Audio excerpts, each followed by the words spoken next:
Delhi red fort blast के मात्र 4 दिन बाद जम्मू कश्मीर श्रीनगर में स्थित नौगांव के एक पुलिस स्टेशन में इतना बड़ा हादसा हुआ कि 10 पुलिसकर्मी, जिसमें कुछ फॉरेंसिक साइंस के लोग, कुछ पुलिसकर्मी यहां पर शामिल थे, इनकी मृत्यु हो गई।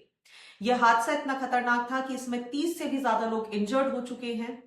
पुलिस स्टेशन की इमारत पूरी तरीके से ढह चुकी है, केवल उसका फ्लोर आज की डेट में देखने के लिए मिल रहा है। आसपास खड़ी हुई कारें पूरी तरीके से धूल में कन्वर्ट हो चुकी हैं और साथ ही साथ जिन लोगों की यहां पर मृत्यु हुई उनके बॉडी के टुकड़े 300 फीट दूर से बरामद हुए हैं। ये इतना इंटेंसिव ब्लास्ट यहां पर हुआ है। ये ब्लास्ट हुआ है अमोनियम नाइट्रेट में, वही अमोनियम नाइट्रेट जिसे फरीदाबाद से कॉन्फिस्केट किया गया था। और इसी के बाद सारे तार जुड़ रहे हैं कि फरीदाबाद से कॉन्फिस्केट किया हुआ यह ammonium nitrate Jammu Kashmir police station में क्या कर रहा था। क्या इसके पीछे जैश ए मोहम्मद या किसी ऐसे संगठन का हाथ है या फिर नहीं, हम ये सारी चीजें इस वीडियो में समझेंगे। अब देखिए, नौगांव पुलिस स्टेशन क्यों इंपॉर्टेंट है, क्योंकि वही स्टेशन है जिसने पूरे के पूरे व्हाइट कॉलर टेररिज्म के नेटवर्क को पकड़ने में सबसे महत्वपूर्ण भूमिका निभाई थी। हम बात कर रहे हैं 19 अक्टूबर की, जहां पर नौगांव पुलिस स्टेशन सीसीटीवी में एक फुटेज को देखती है। एक व्यक्ति जैश ए मोहम्मद के पोस्टर्स हर जगह चिपकाता हुआ नजर आ रहा था। अगर पुलिस इसे लाइटली ले लेती तो शायद आज ये व्हाइट कॉलर टेररिज्म, फरीदाबाद का अरेस्ट या दिल्ली ब्लास्ट की पूरी कहानी हमारे सामने नहीं होती। जैसे ही इन्होंने इस पूरी चीज को खंगाला तो नाम निकल कर आया कुछ डॉक्टर्स का, जिसमें नाम था डॉक्टर मुअज्जमिल शकील। हरियाणा पुलिस की मदद लेती है जम्मू कश्मीर पुलिस और पहुंचती है फरीदाबाद के अल-फलाह यूनिवर्सिटी में पढ़ाने वाले मुअज्जमिल शकील के। और पता चलता है कि फरीदाबाद में इसने 2900 केजी का आईईडी एक्सप्लोजिव्स यहां पर छुपाए हुए हैं, बहुत ज्यादा डेटोनेटर्स यहां पर छुपे हुए हैं और इसी के साथ मिला 360 केजी का अमोनियम नाइट्रेट। इस अमोनियम नाइट्रेट को जब कॉन्फिस्केट यहां से किया गया था तो इसको ले जाया गया जम्मू कश्मीर, क्योंकि जम्मू कश्मीर पुलिस भी इस पूरे केस में इन्वॉल्व थी, इसीलिए इसकी जांच के लिए, फॉरेंसिक चीजों के टेस्टिंग के लिए इसको ले जाया गया जम्मू कश्मीर। ये जम्मू कश्मीर की पुलिस स्टेशन में रखा था, मजिस्ट्रेट की नजर में से रखा जा रहा था, क्योंकि इसकी चेकिंग होनी थी, इसे कॉन्फिस्केट किया जाना था और सील पैक करके इसको रखा जा चुका था। इस पूरे घटनाक्रम को लगभग 4 दिन हो गए और अचानक से एक ब्लास्ट होता है जिसमें 10 पुलिसकर्मी और 30 से भी ज्यादा लोग घायल हो जाते हैं। इंपॉर्टेंट है क्योंकि नौगांव पुलिस स्टेशन की मदद से ही ये पूरा का पूरा व्हाइट कॉलर टेररिज्म पकड़ा गया, क्योंकि ये लोगों ने 30 से 32 जगहों पर भारत के अलग अलग इलाकों में ब्लास्ट करने की योजना बनाई थी।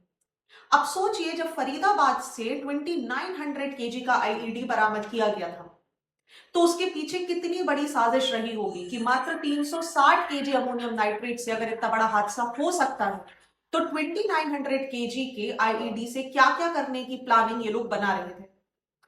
क्योंकि इन डॉक्टर से जब पूछताछ की गई तो इन्होंने बोला कि हमारा मकसद था कि भारत के 30 से 32 अलग अलग इलाकों में बड़े जोरदार धमाके करना है ताकि भारत को अंदर से हिलाया जा सके।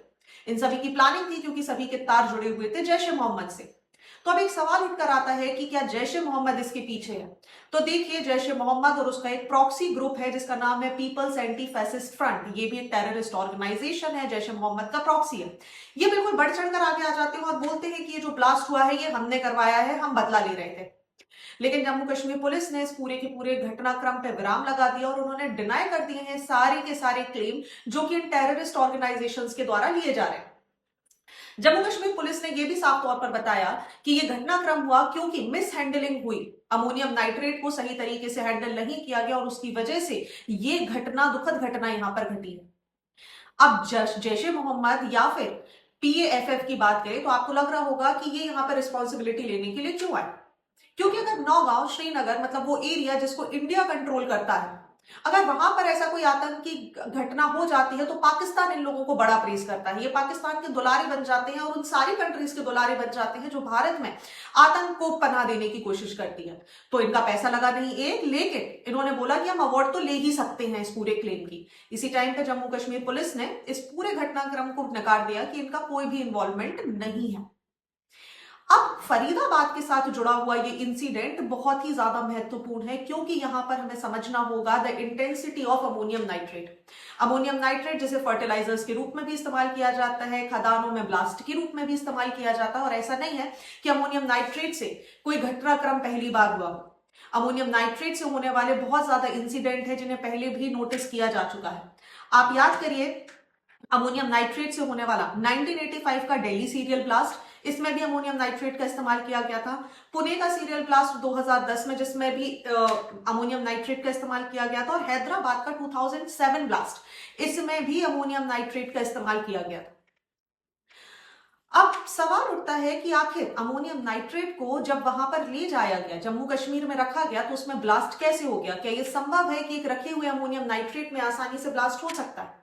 तो देखिए, 350 किलो का ये जो अमोनियम नाइट्रेट जांच के लिए पुलिस स्टेशन में रखा गया था, मतलब ये एविडेंस था, ये सबूत था उस घटनाक्रम का, उस व्हाइट कॉलर टेररिज्म का जो घटित हुई है पिछले कुछ दिनों में। अब अमोनियम नाइट्रेट अपने आप तभी एक्सप्लोड करता है जब उसके साथ कुछ कंडीशन एसोसिएटेड हो। पहली चीज इसके लिए चाहिए एक बहुत ही हाई टेम्परेचर, मतलब एक ऐसा हीटेड रूम जो कि 1500 डिग्री सेल्सियस के आसपास गर्म हो, साथ में वहां पर वेंटिलेशन की प्रॉपर सुविधा ना हो, तभी ये अपने आप एक्सप्लोड हो सकता है। या फिर इसमें ऑलरेडी किन्हीं केमिकल्स को मिला दिया गया हो, जो कि पुलिस की इनिशियल रिपोर्ट्स के हिसाब से यही बोला जा रहा है कि इसमें ऑलरेडी कुछ केमिकल्स मिले हुए थे, जैसे कि पोटेशियम नाइट्रेट और सल्फर को मिलाया गया था, और इन्हीं केमिकल की वजह से जो इसका ब्लास्ट था वो यहां पर ट्रिगर हो गया। अब एक सवाल हमारे दिमाग में आएगा कि जम्मू कश्मीर जैसा एरिया, वो भी ठंड के टाइम पे ब्लास्ट होना, वो भी अमोनियम नाइट्रेट में, जिसको अपने आप एक्सप्लोड करने के लिए एक बहुत हाई टेम्परेचर की जरूरत पड़ती है। क्या ये सच में संभव है कि ऐसा हो सकता है? हालांकि पुलिस ने तो इनिशियली इसको डिनाई कर दिया है कि ऐसा कुछ भी नहीं है। तो दूसरा सवाल ये आता है कि क्या ये हनी ट्रैप था?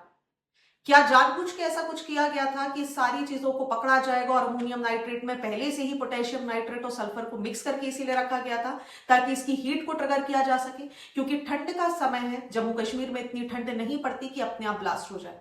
दैट मीन्स इसमें ऑलरेडी ये केमिकल्स इसी वजह से मिलाए गए थे कि ब्लास्ट को ट्रिगर किया जा सके। तो क्या ये हनी ट्रैप था? ये भी इस पर सवाल उठता है। लेकिन जब तक जांच एजेंसियां कोई सारी चीजें हमारे सामने नहीं रख देती, तब तक किसी भी चीज का कंक्लूजन नहीं निकाला जा सकता है। अब इंपॉर्टेंट ये भी समझ लीजिए कि इसके साथ एक और ग्रुप का नाम यहां पर अचानक से सामने आने लग रहा है, जिसका नाम है PAFF। ये जैश ए मोहम्मद का एक प्रॉक्सी ग्रुप है, टेररिस्ट ऑर्गेनाइजेशन है, जिसे 2023 में यूनियन होम मिनिस्ट्री ने टेररिस्ट ऑर्गेनाइजेशन डिक्लेयर कर दिया था। इस पूरे ग्रुप की समस्या ये है कि आर्टिकल 370 का एब्रोगेशन किया गया था और उसी के बाद से ये एक्टिव है। ये तब से एक्टिव है, ये स्टोन पेल्टिंग करवाती है हमारी आर्म्ड फोर्सेस के ऊपर, रेडिकलाइजेशन करता है, यूथ को रिक्रूट करने का काम करता है, उनको ट्रेनिंग देता है, आर्म सप्लाई करता है। ये वही ग्रुप है जो कि 2021 के पुंछ मेधार एरिया में जिसने ब्लास्ट करवाया था, जिसकी वजह से 9 सोल्जर्स हमारे यहां पर शहीद हुए थे। साथ ही साथ ये थ्रेट देता है कि अगर भारत का कोई नेता यहां पर आएगा तो हम उसे भी मार देंगे, और इसी का परिणाम था राकेश पंडिता, जो कि बीजेपी के लीडर थे, इनकी यहां पर हत्या कर दी गई थी। 2023 में राष्ट्रीय राइफल के 5 लोगों को भी इन्होंने मार दिया था, और उसी के 1 महीने बाद 5 सोल्जर्स को IED ब्लास्ट में मार दिया था केसरी हिल्स फॉरेस्ट में। तो ये ग्रुप जानबूझ के अपना टेरर स्टैब्लिश करने के लिए और वाहवाही लूटने के लिए ऐसी हरकतें करते रहते हैं। तो किसी मिसलीडिंग स्टेटमेंट पर मत जाइएगा, अभी इसकी जांच यहां पर होना बाकी है और उसके बाद ही पता चलेगा कि आखिर एग्जैक्टली यहां पर हुआ क्या था। और अभी अगर हम पुलिस रिपोर्ट के हिसाब से मान के चले तो ये ब्लास्ट मिस हैंडलिंग की वजह से हुआ था। आपका क्या विचार है, आप मुझे कमेंट सेक्शन में जरूर बताइएगा।